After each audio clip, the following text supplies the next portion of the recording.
कोई भी युवान को कभी भी आपने आर्ग्यूमेंट करते हुए देखा कि ये फटा हुआ पैंट क्यों पहनना चाहिए?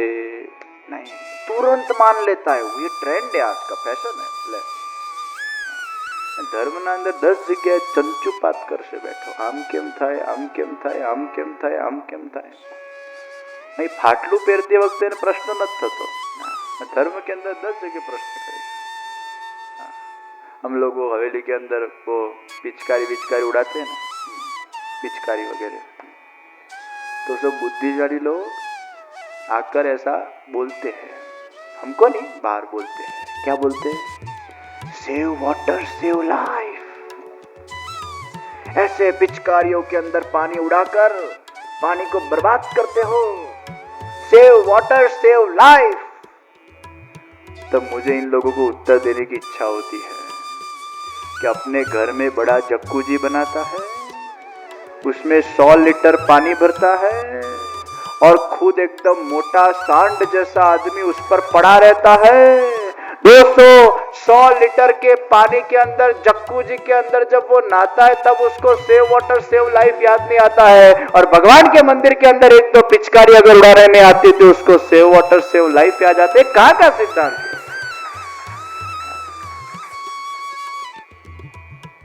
ઘણી વાર પેલા પ્રસાદ ઉડાડીએ ને આપણે વન મહોત્સવમાં, એટલે આપણે આ પેલું પ્રસાદ નથી ઉડાડતા, એટલે પછી બધા બુદ્ધિશાળી લોકો કે ये धर्म में तो कैसा होता है, प्रसाद उड़ाते हैं। इसलिए भी बुद्धिशाली लोग आके हमें कहते हैं कि जे मेरा एक सजेशन है। मैंने कहा क्या? कि एक एक को लाइन में बुलाकर अगर एक एक पड़ीका दे वो ज्यादा अच्छा नहीं? ये क्या उछालने का? आज के युवानों को ऐसा होता है, क्योंकि युवानों की क्या लौकिक बुद्धि होती है, उनको पूरा ज्ञान होता नहीं है धर्म का, इसलिए फिर ऐसे उठपटांग परसेप्शंस बुद्धि के अंदर आते हैं। अपने वहां तो पूरा एक नंदराय जी का एक भाव है, नंद महोत्सव का एक भाव है, एक उत्साह है। उस वक्त उनको ऐसा पता भी नहीं था कि ये प्रसाद वेस्ट जा रहा है, एक वो रिचुअल हम फॉलो करते, एक आनंद करते, चलो। तो मुझे इन लोगों को इतना कहना है कि लौकिक जगत के अंदर, मॉडर्न जगत के अंदर ये लोग कुछ भी करे वो चले, और यहाँ हम आध्यात्मिक रिश्ते को एंजॉय करे वो उनको अच्छा नहीं लगता है। लौकिक जगत के अंदर पार्टी करते हैं, इतना बड़ा शैंपियन लाते हैं, उसको हिलाते हैं, फिर उसका वो चैंपियन का बॉटल खोल के उसमें से पिचकारी निकालते हैं, फिर उसमें सबको निलाते हैं, ये गंदवाड़ा करते वो चलता है। फिर केक लेते हैं, उसको मुंह के ऊपर चिपकते हैं, पूरे मुंह का गंदवाड़ा करते वो चलता है। और यहाँ अगर हम प्रसाद को ऐसे उत्साह के रूप में जब उड़ाते हैं तो ये लोग मूर्ख जैसे आके बोलने लगते कि एक एक को लाइन के अंदर एक एक पड़ीका दो, ये गंदवाड़ा नहीं होना चाहिए। कहाँ का सिद्धांत है भाई? प्रियजनों, ऐसे तो बहुत उत्तर है मेरे पास, अभी उसका विषय नहीं है, लेकिन ये बात निकली तो कहा। और ये सब लोग क्या ओ माय गॉड जैसी पिक्चर देखते हैं और वो पिक्चर देखकर इतने कन्विंस हो जाते हैं, लेकिन ताकत हो तो आओ सामने, पहले उसका रीजन जानो। बंबई में एक आदमी चोरी करता है तो पूरा बंबई चोर है? बंबई में अगर एक आदमी, दो आदमी, खुद के एक्सपीरियंस को व्यक्ति खाली दूसरे पर लादता है कि दो आदमी ने ऐसा किया नहीं पूरा बंबई चोर, किसने क्या दिया? हमारे धर्म के अंदर हर एक चीज के पीछे एक लॉजिक है। प्रियजनों, वाइब्रेशंस की हिंदू धर्म में बहुत महत्ता है। तो भोजन करते वक्त भी मौन, भोजन बनाते वक्त भी मौन। अरे कुमना, जो रोटी मेरे स्वरूप के ध्यान से बनाई जाएगी वो रोटी में खाराश नहीं तो क्या, मिठास नहीं तो क्या, खाराश होगी। गिरिराज जी की तरेटी के अंदर बहुत सारे गांव, उसमें से एक गांव सखीतारा गांव। सखीतारा गांव के अंदर मांडलिया पांडे नाम का एक ब्राह्मण, उसके वहां लड़के की शादी हुई।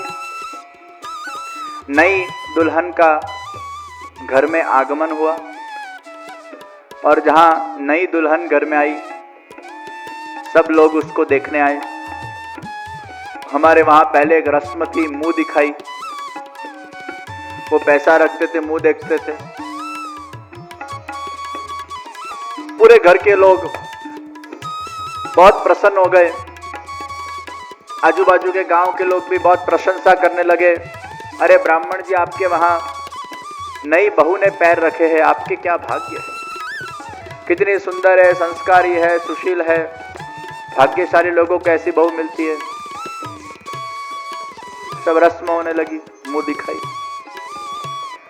आज के जमाने में तो ऐसा कुछ रहा ही नहीं है। इतनी बार मुंह देख लिया होता है कि उसका कोई वैल्यू नहीं रहता। ये हमारे वहां जो पुरानी जो रस्में थी वो सब औपचारिक बन गई, खाली बस करने के लिए करवाना, करવું છે એટલે करवाना। तो पहले के जमाने के अंदर वो, आज के जमाने में भी वो अंतरपट नहीं आता है बीच में, वो अंतरपट आता है। फिर सबको कहते हैं सावधान सावधान सावधान, सासू सावधान, ससुरा सावधान, दियर सावधान, जेठ सावधान, फलाना सावधान। ये आपको पता है सावधान क्यों बोला जाता है? उस जमाने के अंदर जो शादी होती थी वो देखे बिना होती थी। भाई यहाँ ऐसे कितने लोग हैं देखे बिना शादी के? हाथ ऊंचा करे जरा दिल से। 1 2 3 4 5 6 7 8 9 10 11 12। वो बच्चे ने हाथ ऊंचा किया। तो यार હું જવાબ 12 लोग आ साचा ऊंचा करे ना बताए। ये कथा मंडप में 12 लोग ऐसे हैं जिन्होंने देखे बिना शादी की है। तालियां बजाओ उनके लिए। क्या साहस था उनका, पता ही नहीं है किसके साथ शादी होने वाली है। अब पहले के जमाने के अंदर शादी के रस्म के अंदर जो अंतरपट आता था, ये अंतरपट यानी एक बहुत बड़ा सस्पेंस था और सबको सावधान किया जाता था। सब लोग सावधान हो जाओ, ये सस्पेंस खुलने की तैयारी है। और जब वो लोग शादी मंडप में आकर पहुंचते थे तब वो सस्पेंस खुलता था कि किसके साथ जिंदगी मुझे गुजारनी है। तब सस्पेंस खुलता था जे छे आज छे भाई, आना साथे जिंदगी गुजारे छुटको। ये सावधान का भाव था, ये अंतरपट का भाव था। अब तो औपचारिकता हो गई, खाली सावधान सावधान करके लाते जैसे बहुत बड़ा कोई सस्पेंस खुलने वाला। सबको पता ही है कौन शादी करने वाला है, किसके साथ करने वाला, खोल देते हैं। तो पहले के जमाने की पूरी बात। और मैं आपको एक दूसरी बात कह दूं, बात निकली तो कि हाईएस्ट डिवोर्स कौन से मैरिज में होते हैं? देखो सर्वे, क्या मैं खुद नहीं कह रहा हूं, सर्वे बोल रहा है। According to the survey 70% divorce cases दर्ज हुए लव मैरिजेस के अंदर, 30% डिवोर्स केसेस दर्ज हुए अरेंज मैरिजेस के अंदर। और आपको सुनकर ताज्जुब होगा 0% डिवोर्स हुए देखे बिना की शादी के अंदर। 0%। मुझे एक भी ऐसे वृद्ध बताओ जिन्होंने देखे बिना शादी की हो और उनका डिवोर्स हुआ हो। एक भी ऐसा व्यक्ति बताओ, नहीं हुआ है। 0%। तो ये डिवोर्स की प्रथा ही अभी अभी चालू हुई 100 साल पहले। उसके पहले डिवोर्स था ही कहाँ भाई? ये तो अभी अभी सब चालू होने लगा है। तो प्रियजनों, ये नई नई बहू आई और वो बहू की सब रस्में चालू हुई घर में आकर। बहुत अच्छी बहू थी बेचारी, सात्विक थी। घर वाले प्रसन्न हो गए, ये बहू हमारे जीवन में आई, बहुत अच्छा हुआ। लेकिन उन लोगों की खुशी ज्यादा देर तक टिकी नहीं, क्योंकि जब बहू आई उसके 7 दिन के बाद इनकी भैंस चरने गई और वापस नहीं आई। इसलिए इन लोगों को लगा ये बहू के पैर जो हमारे घर में पड़े हैं ये शुभ नहीं है, ये अशुभ है। ये बहू हमारे लिए शगुन वाली नहीं है, अपशगुन है। इसके आने के साथ नुकसान हुआ। और सब लोग घर वाले, उस जमाने में ऐसा बहुत था, आज भी कुछ छोटे छोटे गांव में ये प्रथा है कि बहू के पैर अच्छे पड़े, बुरे पड़े, शुभ पड़े, अशुभ पड़े, ये सब ऐसी किंवदंतियां लोग प्रकट करते होते हैं। सब लोग बहू को बस बात बात में कुछ न कुछ कहने लगे कि तेरे आने के बाद हमें बहुत नुकसान हुआ, ये हुआ वो हुआ। इतने टॉन्टिंग टॉन्टिंग टॉन्टिंग चालू होने लगा कि बेचारी बहू परेशान होने लगी। प्रियजनों, कारण बिना अगर आपके जीवन के अंदर कोई भी अगर घटना घटित होती है और उसका अगर टोपला आप कोई दूसरे के सिर पर डालते हो, ये आपका सबसे बड़ा गुनाह है।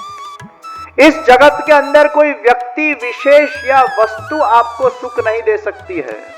व्यक्ति विशेष और वस्तु तो केवल निमित्त बनती है। आपका ही भाग्य आपको सुख और दुख की उपलब्धि करता है। ये आपके ही कर्म आपके सामने आते हैं। कभी भी ऐसा मत मान लेना कि ये व्यक्ति के कारण मेरा बुरा हुआ, या वस्तु के कारण हुआ, या विषय के कारण हुआ। वो बुरा होने ही वाला था या अच्छा होने ही वाला था, वो वस्तु या व्यक्ति केवल मात्र उसमें निमित्त बन गए।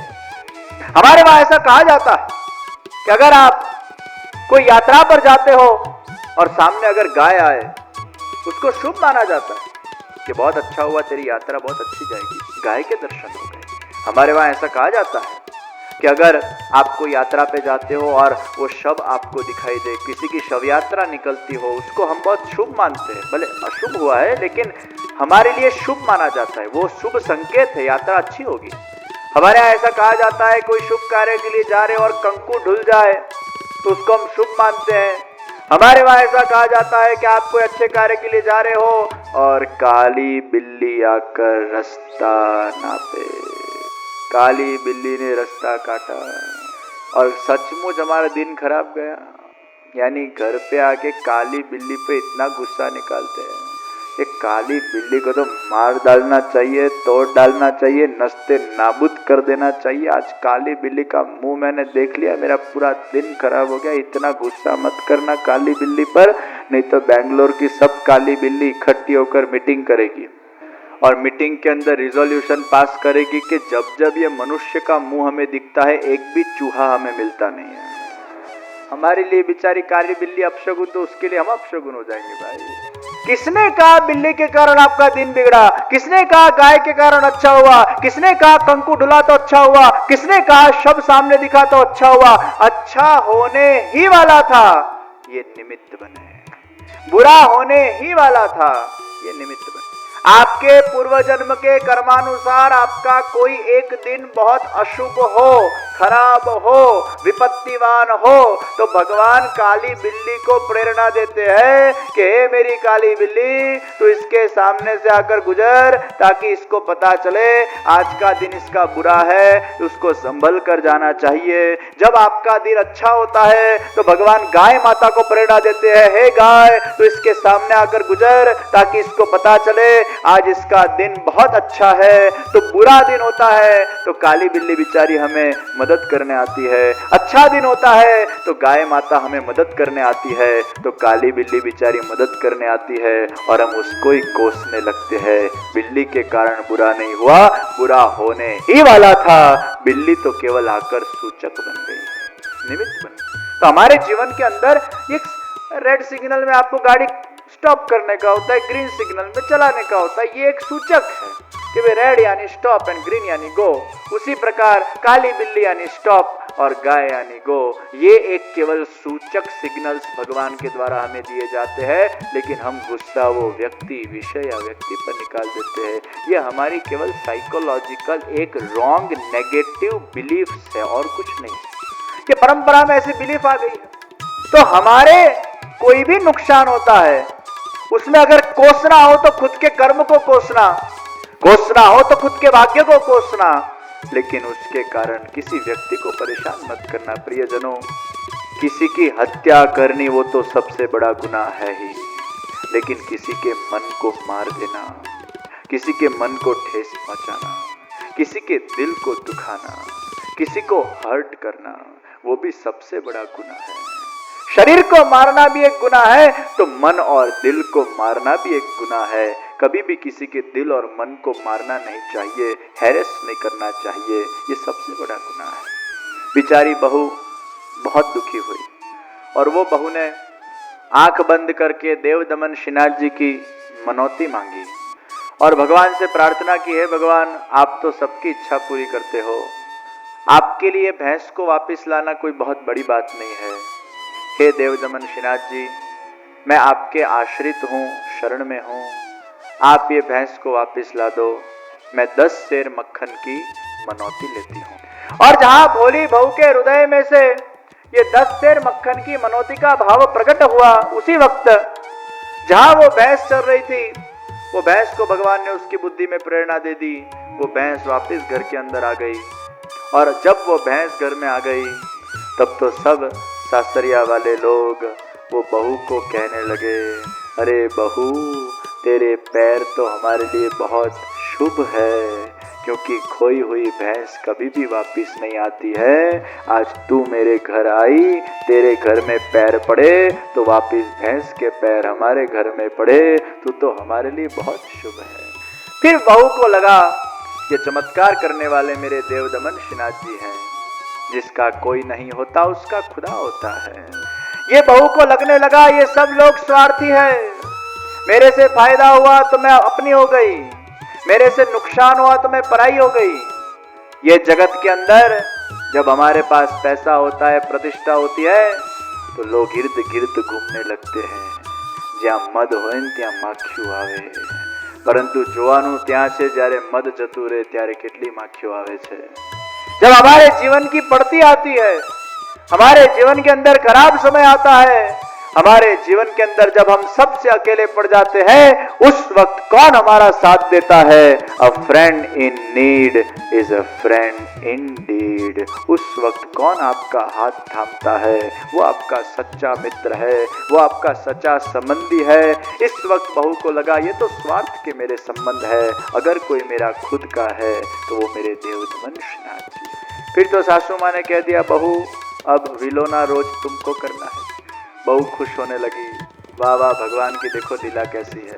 ऑटोमेटिकली मक्खन मेरे हाथ में आ गया और मक्खन और उगाने की मेरी मनोती थी। फिर तो बहू विलोना करती, रोज का 10 बार शेर मक्खन निकलता है, एक एक शेर को बाजू में करती जाती, 10 शेर के अंदर 10 दिन के अंदर 10 शेर मक्खन तैयार। मक्खन का डिब्बा भर के बस देवदमन श्रीनाथ जी को भोग धरने के लिए जा रही है ये बहू। और जहाँ वो बाहर निकली, पड़ोसी आया, पड़ोसी बोलने लगा, बहू जी भर बपोरे एकला एकला तमे क्या हाल्या। बहू को लगा ये पड़ोसी कहाँ विरन बना, इंडिया के अंदर ये बहुत बड़ा त्रास है। पड़ोसी हर एक विषय में चंचुपात करता है, कहाँ गए, क्यों गए, किधर गए। ऐसे फायदा भी होता है पड़ोसी से, सुख दुख में काम भी लगते हैं।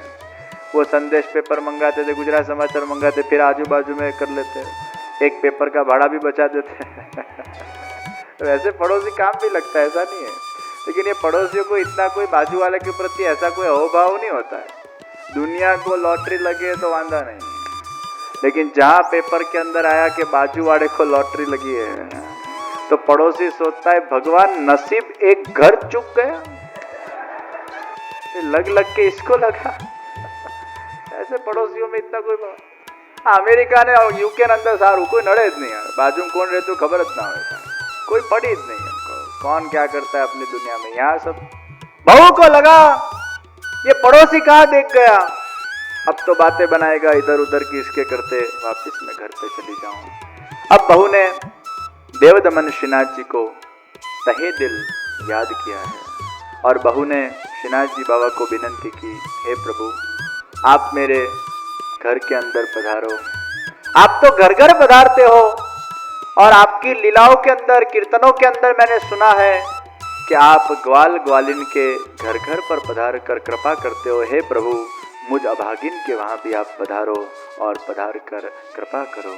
बहू के हृदय के अंदर वेदना जागृत हुई है और जहाँ सच्चे मन से भगवान को कोई अगर पुकारता है तो भगवान निश्चित उसके बनकर उसके पास आ जाते हैं। दरवाजा में खटखट हुई और बहू को लगा सासू माँ आ गई। बहू बेचारी रोती रोती दरवाजे को खोलने गई और जहाँ दरवाजे को खोला है बहू ने, वहाँ द्वार के ऊपर 7 वर्ष के सावरे साक्षात देव दमन श्रीनाथ जी ने बहू के दरवाजे के ऊपर दस्तक दी है। वो देव दमन श्रीनाथ जी के दिव्य स्वरूप को देखकर बहू बहुत प्रसन्न होने लगी, आंख में से अश्रु की धारा बहने लगी, चाहू और पूरे घर के अंदर सुगंध सुगंध बहने लगी है। वाह देव दमन, आप आज मेरे घर में पधारे, मैं आज धन्य हो गई। भगवान का हाथ पकड़कर बाजोट पर विराजमान किया। बस प्रभु, मैं यूं मक्खन का डिब्बा लेकर अभी आई। और जहां बहू रसोई घर में गई, बहू के आंख में से अश्रुओं की धारा बहने लगी। एक आंख में से हर्ष के अश्रु बह रहे हैं तो दूसरी आंख में से गम के अश्रु बह रहे हैं। एक ही वक्त हर्ष और गम, ये दोनों का अनुभव हुआ है। एक ही वक्त सुख और दुख, ये दोनों का अनुभव हुआ है। जहां सुख है वहां दुख नहीं, जहां दुख है वहां सुख नहीं, जहां अंधकार है वहां प्रकाश नहीं, जहां प्रकाश है वहां अंधकार नहीं। ये एक ही समय ये दोनों अनुभूति कैसे हो रही है? ऐसा कहा जाता है कि धूप में जब बरसात होती है तब हिरणी की शादी होती है, और धूप में बरसात बहुत कम देखने को मिलता है। उसी भांति सुख और दुख एक साथ कैसे हो सकता है? ऐसा कौन सा वाक्य है कि सुख में सुनो तो दुख होता है और दुख में सुनो तो सुख होता है? और ये वाक्य का नाम है this time will go away. ये समय चला जाएगा, इसको सुख में सुनो तो दुख होता है और दुख में सुनो तो सुख होता है। अच्छा वक्त मेरा चला जाएगा, ये विचार दुख देता है। खराब वक्त मेरा चला जाएगा, ये विचार सुख देता है।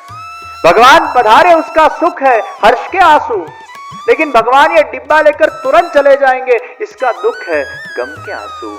एक साथ हर्ष और गम दोनों आंसू।